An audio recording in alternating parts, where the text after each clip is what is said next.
Hoje temos um grande mistério.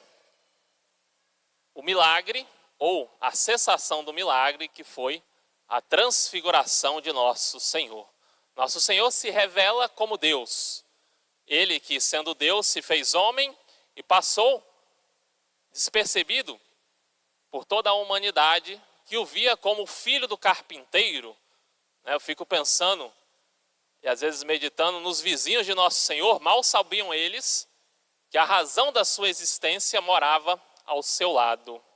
Assim também, nosso Senhor mora ao nosso lado, aqui no sacrário, aqui na igreja. Temos que visitá-lo, nós que o conhecemos. Pois bem, nosso Senhor então se transfigura. São Mateus nos narra que o seu rosto ficou brilhante como o sol e suas vestes resplandecentes como a luz. Nosso Senhor então ficou iluminado. Nosso Senhor mesmo já havia dito: eu sou a luz do mundo, quem me segue não anda nas trevas. Para seguir a Jesus, e assim os discípulos o fizeram, subiram um alto monte.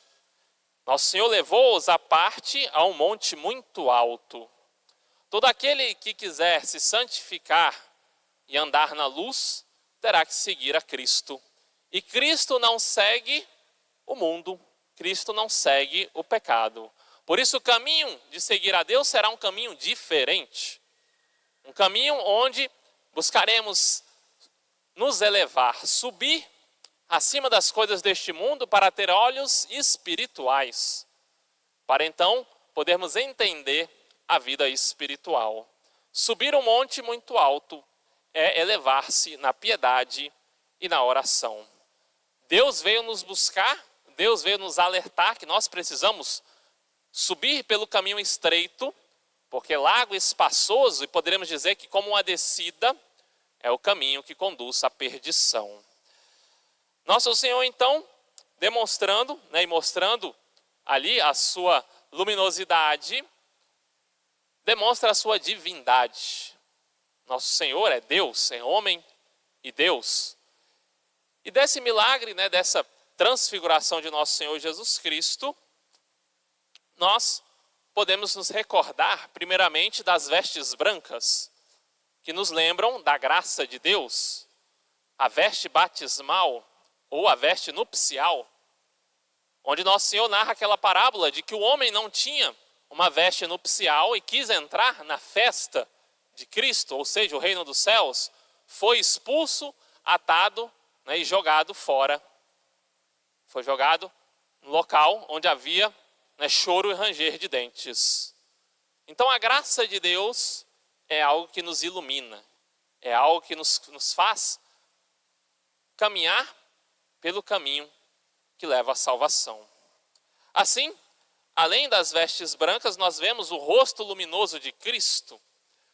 Quando Moisés, que estava com Cristo, ali na transfiguração, subiu ao monte para receber as tábuas da lei, então, conversando com Deus, desceu, seu rosto estava fumegante.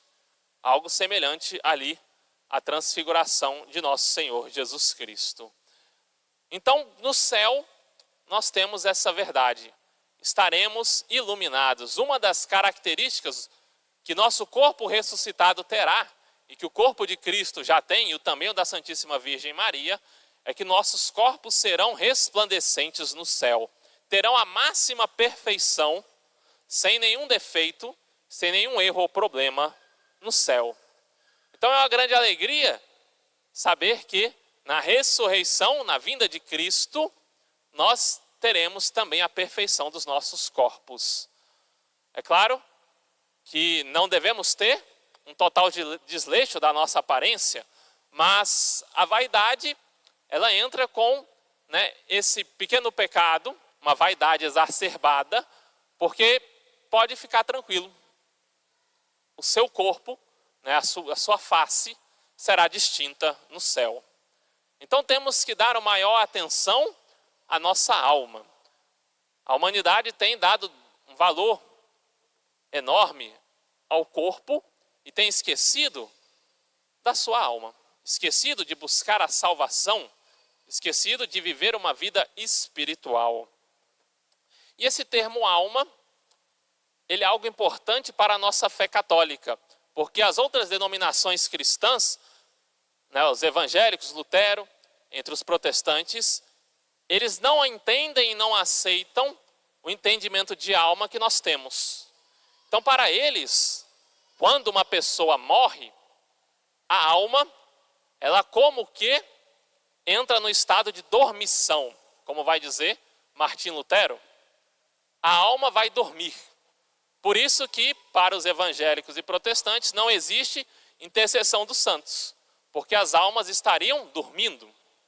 É interessante, o Papa Bento XVI, ele dedicou grande parte do seu estudo teológico para defender e levar ao reto conhecimento o conceito de alma, para dizer a alma existe. E falando sobre essa tese de Lutero, o Papa Bento pergunta: se as almas estão dormindo, aonde elas estão dormindo? Não estão nos corpos, porque o corpo, né, morreu, a morte é a separação de corpo e da alma. As almas que estão dormindo também não estão no purgatório, senão teriam que afirmar que o purgatório existe. Também não estão no céu, porque ninguém vai ficar dormindo no céu, e muito menos estão no inferno. Então Papa Bento pergunta: aonde estariam então as almas sobrevindo à morte? Nós sabemos, e a doutrina católica, né, nos ensina, de que a alma do homem é algo imortal. Após a morte, ou seja, após a separação entre corpo e alma, o corpo irá se decompor. Porém a alma, ela será julgada, irá então experimentar ou o purgatório, e se purificando irá alcançar o reino dos céus. Se for uma pessoa muito santa, vivendo na graça de Deus e lucrando inúmeras indulgências, irá direto para o céu, né? Deus queira que nós possamos ser santos e ir direto para o céu sem passar pelo purgatório. Ou, morrendo em pecado grave, sem um sincero arrependimento, ela vai ser condenada ao inferno. Para os evangélicos, então, e protestantes, o céu e o inferno ainda estão fechados. As almas estão aguardando a ressurreição de Cristo, quer dizer, a vinda de nosso Senhor Jesus Cristo, a segunda vinda de nosso Senhor, para então como que recriar as almas. Porque se as almas entram num estado de dormição e não se sabe aonde, eles irão defender uma nova criação da alma. Porém, a nossa fé, ela é baseada na Bíblia, ela é baseada na Sagrada Escritura. Se as almas deixam de existir com a morte, conforme defendem os evangélicos e protestantes, se elas entram num estado de dormição e somem, nós temos um problema com a Bíblia. Porque Elias, o profeta Elias, não morreu. Ele subiu ao céu numa carruagem de fogo. Nós sabemos, inclusive, a profecia de que o profeta Elias voltaria. Nosso Senhor disse que Elias já voltou e fizeram dele o quanto quiseram, se referindo a São João Batista. Então fica meio em dúvida, né? Provavelmente o profeta Elias voltará no fim dos tempos para julgar. Mas o grande problema é que Moisés morreu. Moisés teve o seu corpo sepultado. E, no entanto, Moisés estava ao lado de Cristo na transfiguração. A sua alma estava ali presente. A Igreja Católica tem como tradição que Moisés é santo, São Moisés. Inclusive em Roma há uma igreja dedicada a São Moisés. A partir disso, nós entendemos que sim, os santos que estão no céu com as suas almas nos ouvem. A partir disso, sim, há a intercessão dos santos, podemos rezar para eles. Além disso, Papa Bento XVI também nos recorda que nosso Senhor disse ao bom ladrão: ainda hoje estarás comigo no paraíso. Ou seja, a sua alma entrou no reino dos céus. Encontrou lá o santo profeta Moisés e muitos outros santos que aguardavam a vinda de Cristo. Dessa forma, nós entendemos que a nossa alma tem um valor especial para nós. Temos que viver uma vida espiritual. São Paulo nos fala que nós devemos continuar progredindo. Assim, andeis de modo a vos aperfeiçoardes cada vez mais. Ou seja, o nosso objetivo, a nossa meta é a perfeição. Aquilo que nosso Senhor Jesus Cristo disse: né? Sede perfeitos como vosso Pai Celeste é perfeito. Essa é a vontade de Deus, a vossa santificação. E para sermos santos, não basta a fé, né? Eu creio em nosso Senhor Jesus Cristo, logo eu estou salvo. São necessárias as obras de santificação que serão realizadas com os nossos corpos. Uma pessoa que tem uma fé e de fato acredita e reza, mas não faz nada com o seu corpo, no sentido de vir rezar, de talvez uma pequena penitência, de ali estar bem disposto para buscar caminhar até a Santa Missa, né, de poder fazer atos e obras com o seu corpo, a sua fé é morta, conforme nos diz São Tiago apóstolo. Então o corpo também é importante. Se a alma tem esse primado, essa primazia, devemos salvar a nossa alma, o nosso corpo não fica para trás.